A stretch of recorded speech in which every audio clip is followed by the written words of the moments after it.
Hey gang, remember one of our Bible verses told us that the Lord himself will fight for us, just stay calm. And the Apostle Peter learned that very same truth when he found himself in jail. King Herod was not a nice man. He wasn't happy. And he did mean things and bad things to all kinds of people. Well, he was upset with Peter. And he had Peter arrested and thrown in jail. And he had him guarded by 4 squadrons of 4 soldiers. He had him chained up with a guard on each side of him, chained to them. He was in the innermost prison. He was going to keep him in jail. He was going to put him on trial and probably execute him when the Passover was over. So here was Peter. Peter had done nothing wrong. He was just serving Jesus and doing good works and sharing the gospel. But sometimes when you do that, people don't like it because it makes them feel convicted and uncomfortable. So Peter was in jail. And the early church had just started with Peter in charge, and they were praying intently that God would release him.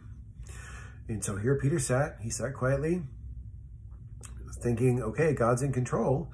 If God protects me, he will protect me. If it's time for me to go to heaven, that's okay. I just have to trust God that he'll do what he wants to do. So about midnight, there wasn't a loud noise, but someone knocked Peter upside the head. Wake up, get your cloak and sandals and follow me. And Peter's chains fell off, just like that. And the guard on each side, they stayed asleep. They didn't wake up. So Peter thought he was dreaming. Maybe he was. I'm just dreaming because I want to be out of prison. And the person said, follow me. And they followed past the first gate. It opened, they went right through it, closed behind them. Guards never noticed.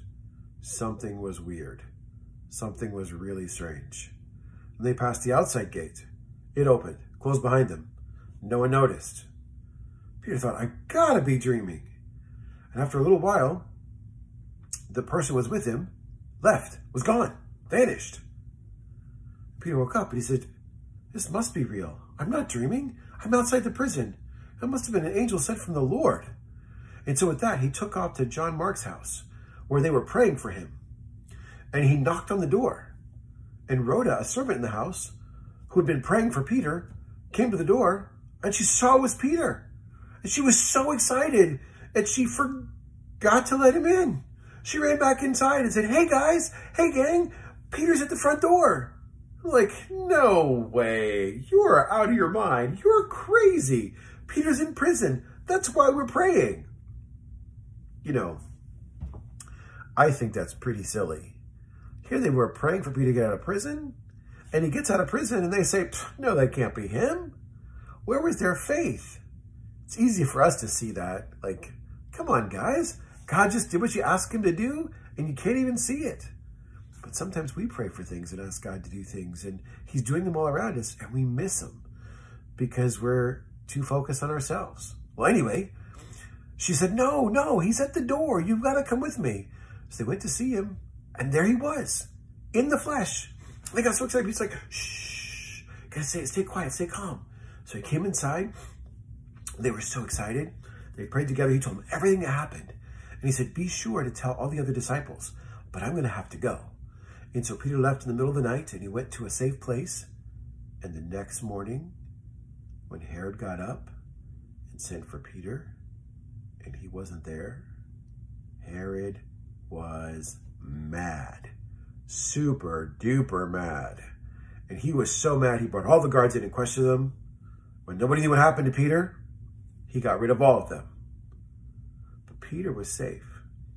Peter was protected because God had a purpose and a plan for him. And Peter was doing what he was supposed to do, and he stayed calm, and God fought his battle for him. So when we get worried, we get upset, remember, God will fight for us if we just stay calm. Have a great day.